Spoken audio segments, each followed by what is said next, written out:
Welcome to the program, Congressman Bacon. Thank you, sir. It's an honor to be with you. I would like to start with congressional support for Ukraine. Do you feel that there is a consensus among your Republican colleagues to support aiding Ukraine? I believe our Republican Party right now is somewhat divided.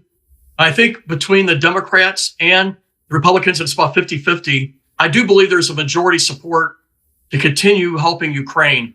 And it's my job to make that case. I believe it's in our national security interest to support Ukraine, to help Ukraine remain independent, and to block Putin from his designs of conquering Ukraine.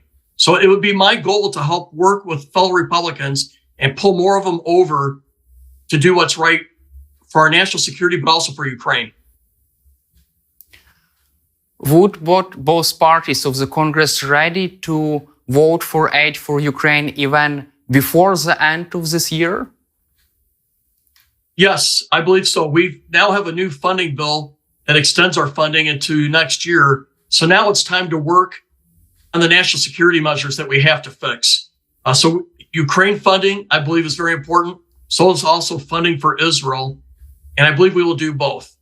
Now, this is more detailed perhaps than your viewers want. There's a third issue that we need to solve too, and that's our southern border in the United States that is very much broke.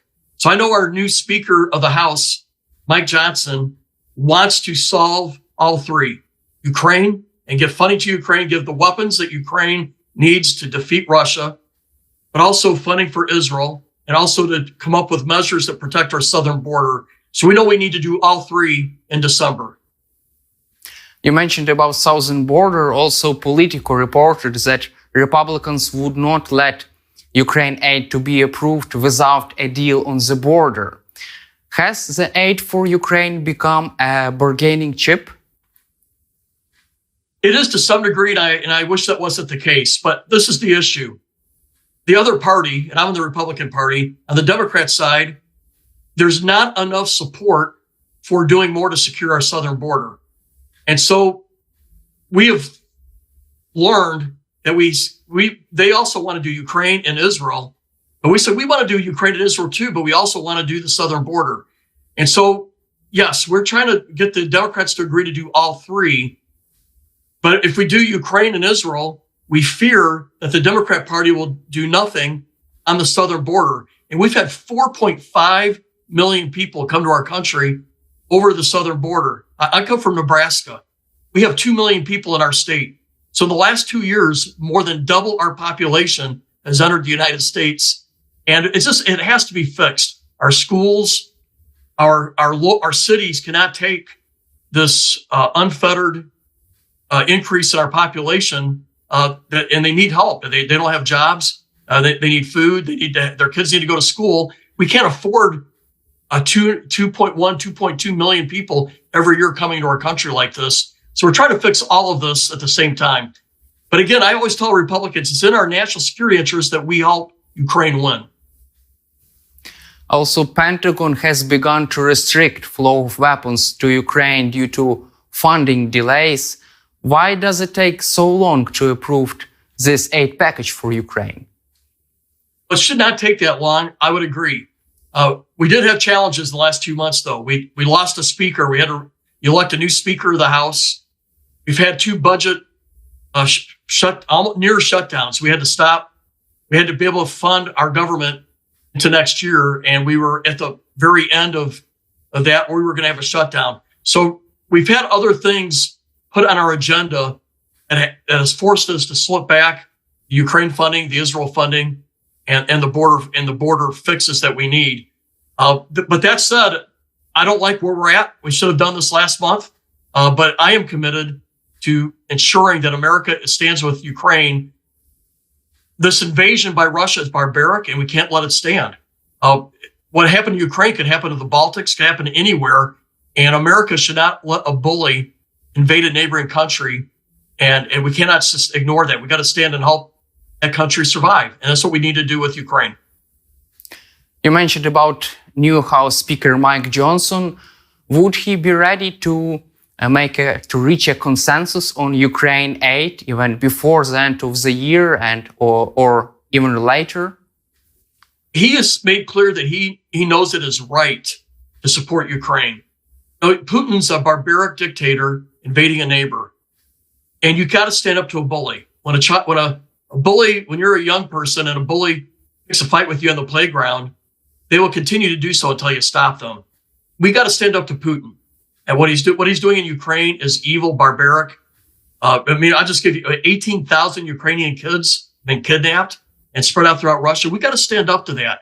And Speaker of the House, Mike Johnson, has stated publicly that he knows that our obligation is to help Ukraine do this. So I believe we have a speaker that's committed to finding some kind of consensus in support of Ukraine.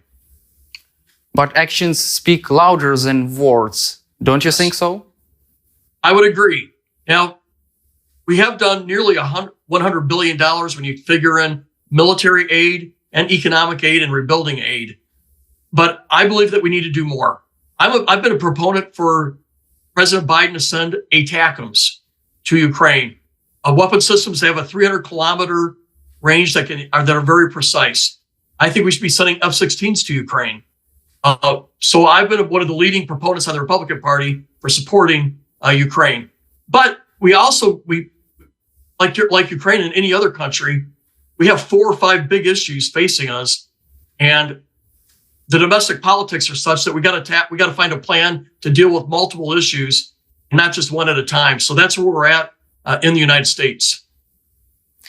Do you feel that there is an understanding among your Republican colleagues that life of every Ukrainian soldier depends on the security assistance provided by the US and its allies? I surely feel that way, and it will be my job to help get more Republicans to feel that way. And right now, I'll be honest with you, I'm a very honest, transparent person. I believe our Republican Party is fairly divided on this right now. And some of the other divisions that we have is we have a $33 trillion debt. So we're trying to figure out how we're going to handle a budget and get our budget in order. And we have other issues facing us too, like the southern border. And I believe we can do all of this. And it's in our national security interest that we help out Ukraine. The Ukrainians are doing the fighting, and they're doing so in a very brave, innovative way, defending their country. And they need our weapons. You all need our weapons to win. I believe it's in our security interest to do that. But I got to be able to convince other Republicans that this is the case. And right now we are divided. I do believe, though, when you include the Republicans that support Ukraine, along with the Democrats who support Ukraine, we have a majority. And we'll be able to get this done before the end of the year. Are you confident that such divided party would be able to pass aid for Ukraine before the end of the year? I am confident, but it's going to be hard work, and it's going to take people like me speaking the truth. What I have found is too many people in our country have listened to Russian propaganda, and it's people, and we need leadership to stand up and say, what you're hearing here is not true. And there's so many untruths and lies being dispersed, and people read it on the internet or they hear it on a cable TV show. And we need better leaders, to include myself, standing up saying, this is the truth. This is Russian propaganda. Ukraine is a democracy. They want to be part of the West. They want to have a free market system. And it's in our interest that we help Ukraine become part of the free world and defend themselves against Russia. We need more people speaking these clear truths. But right now, there's a lot of misinformation. And we need leadership like the speaker, like other presidential candidates from the Republican Party, like Nikki Haley is saying. She's been very honest about this. I think she's done a great job. But we need more leadership speaking the truth so that citizens are not just bombarded with falsehoods. They're hearing the truth, and we can maybe pull more folks back over to the side of supporting Ukraine. U.S. economic assistance for Ukraine has helped us to stabilize our economy since Russia's full-scale invasion of Ukraine. However, some Republicans are skeptical of providing Ukraine with direct budget support to help our government to pay its own bills. In your opinion, what is the reason for such skepticism? I think the number one issue facing within America on this particular issue is that we have a $33 trillion debt. So we have a debt to GDP ratio that's over 1 right now. And so we're scared of what happens if we don't turn around our debt, our deficit spending. So that is probably the key issue that is put into this discussion when it comes to aid. Now, I believe that America should be focusing first and foremost on military aid to help Ukraine defeat Russia. And then we can talk about economic aid more. But I also realize that the European Union is helping with the economic aid, and it's got to be a partnership. America needs to be there.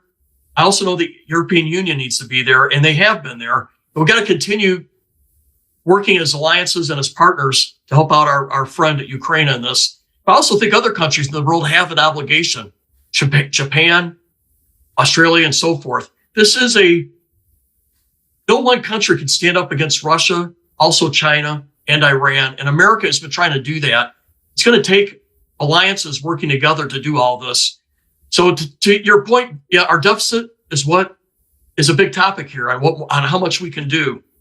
But I believe if we do this jointly with our partners, as we have been doing, and we're going to do that in the future, we can get this done. Biden administration urged Congress to provide Ukraine with additional $11.8 billion in direct budget support to help our government to pay its bills. Would you personally support direct budget aid for Ukraine in the House? I am more personally focused on getting the military aid there because that's what America can do best. We have great weapons, and the Ukrainians are very brave. They're very innovative and creative. I'm so proud of the Ukrainian military, how they've been able to get new weapons and quickly learn how to use them. So that would be where my focus is at. And I would work primarily with the EU to help out more on the economic side. But that's my recommendation. But in the end, it's going to be a joint alliance, or our partners in our alliance working together to help Ukraine win. And on economics, also the military side. Don't you think that the US, as the biggest economy of the world, could play a significant role in helping Ukraine to its economic resistance, to pay its own bills, and also to provide reconstruction?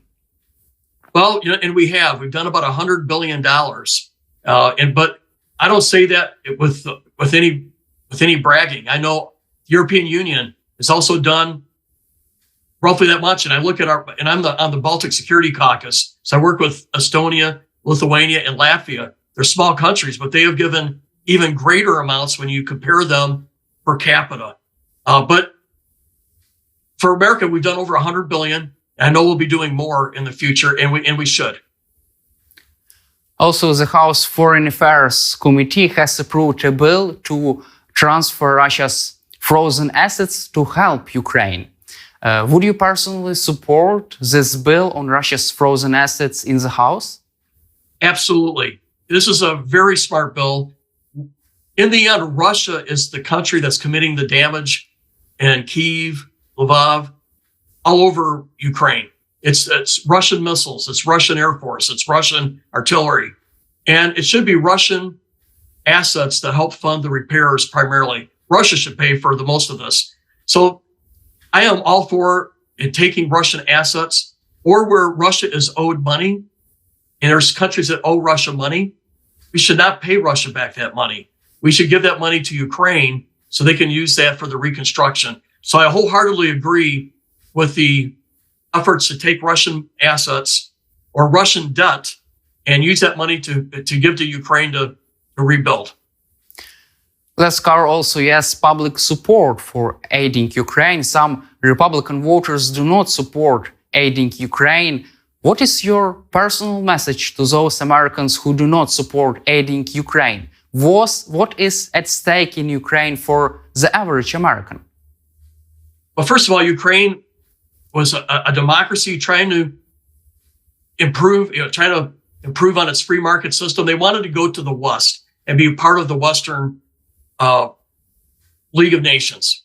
As a country that wanted freedom for its people, wanted democracy, wanted free market system, and Russia invaded this innocent country in a barbaric way And Putin has made clear, Ukraine is only the first stop. They want to rebuild their old borders that the Soviet Union had. And so Ukraine won't be the last country.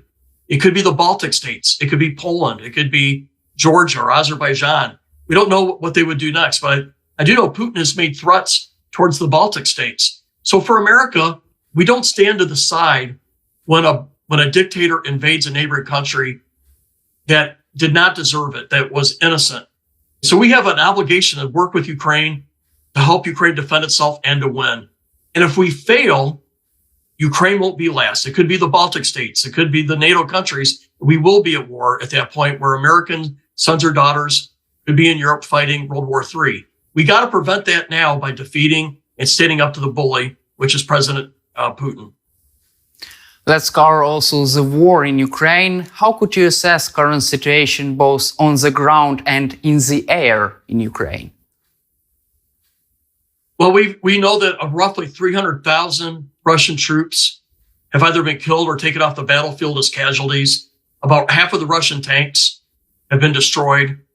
And this is the Ukrainian military fighting bravely doing this. So I applaud the bravery that we see with the Ukrainian military. But it requires American military to help, our military weapons, our technology, and we must continue to do that. So right now I see the war where Ukraine is making some incremental gains a step at a time. Yes, we would like it to be more rapid, but we know the Russians built in some very strong defenses. But despite that, the Russians or the Ukrainians are making some incremental gains week by week, and they're chipping away at the territory that Russia conquered. And so they fought, and they're fighting this in a very smart way from what I can see. And so again, I believe that we continue to support Ukraine with our weapons. And it's been about 10% of our military budget that we provided to Ukraine over the last 2 years. And for that 10% of our military budget, I believe Ukraine has done brilliant with how they've used these weapons and have stopped the Russian gains and are starting to push them back step at a time. Commander-in-Chief of the Armed Forces of Ukraine, General Zaluzhny, says that F-16 jets are now less helpful because Russia has improved its air defense systems. Would F-16 jets be helpful as neither side has an air superiority? Well, I would believe in doing what the Ukrainians feel like they need, and they say they need the F-16s. I personally think the most important weapon systems, though, that we need to provide Ukraine are the long-range ATACMS missiles, because you can't shoot those down. They have a 300-kilometer range. They are very accurate. And right now, the Russians know that the Ukrainian range is roughly 100-kilometer range, roughly. And so the Russian logistics are back just enough far back where it's harder for the Ukrainians to reach those logistics centers.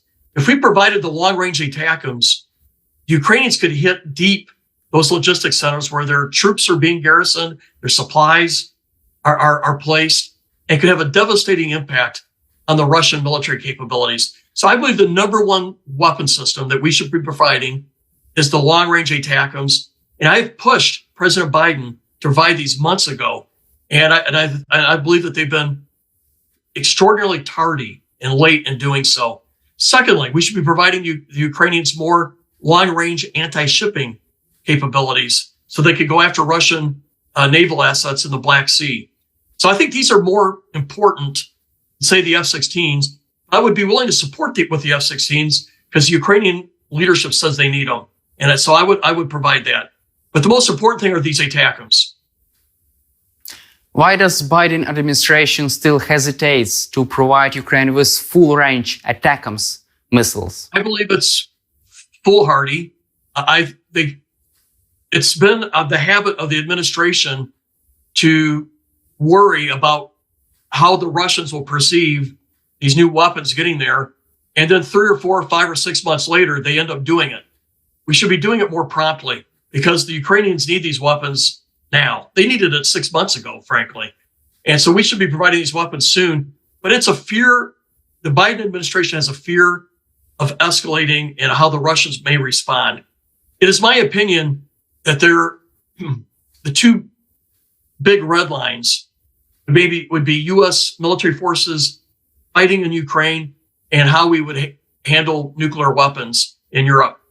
I believe that beyond that, we should be providing those capabilities to Ukraine that they can use on the fight today and win this war. And I don't believe the Russians will respond in a way that, I don't believe that they will escalate beyond what they've already done. They're already striking Ukrainian cities. They're already hitting civilians.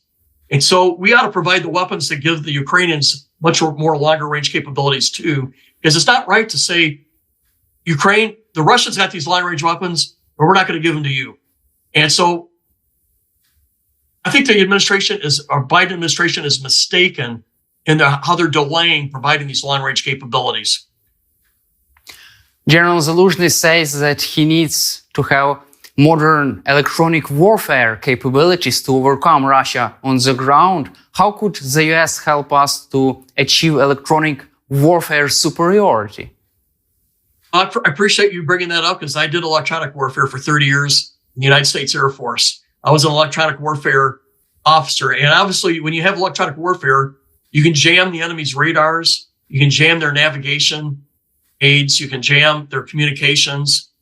And where we can help the Ukrainians there, not just us, I think NATO, the United Kingdom's also very good at this, right? So the NATO allies should be looking at how we could help Ukraine bring in these electronic warfare capabilities. Because when you can take away the Russian radar, the Russian navigation aids, the Russian communications, that makes it easier to isolate the Russian forces on the battlefield and destroy them.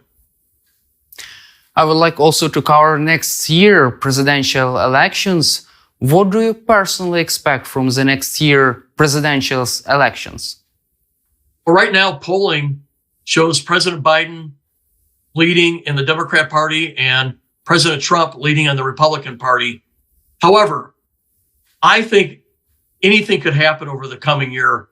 The majority of Democrats do not really want Joe Biden to be their nominee. They're afraid that he cannot win. And the majority of Republicans feel that way as well with our nominee. So there's all the criminal investigations going on the Republican lead and the nominees right now. So I believe over the next 4 or 5 months, we could see 2 different nominees come forward on both sides of the party. So I'm not sure how this is going to turn out, frankly. I am a Ronald Reagan Republican. I'm looking for a nominee who believes in peace through strength, that we keep our government under fiscal control, that we reduce the size of the federal government, that we realize the family is the most important institution in our country.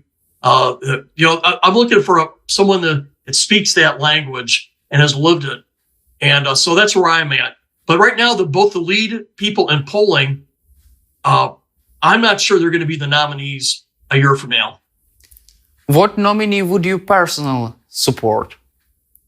Well, I haven't endorsed anyone at this point, but I find Ambassador, also noticed, she was also a governor, Nikki Haley, I find speaks the Ronald Reagan language as good as anyone that we have right now. And I think her message is on target, and she's very strong on Ukraine.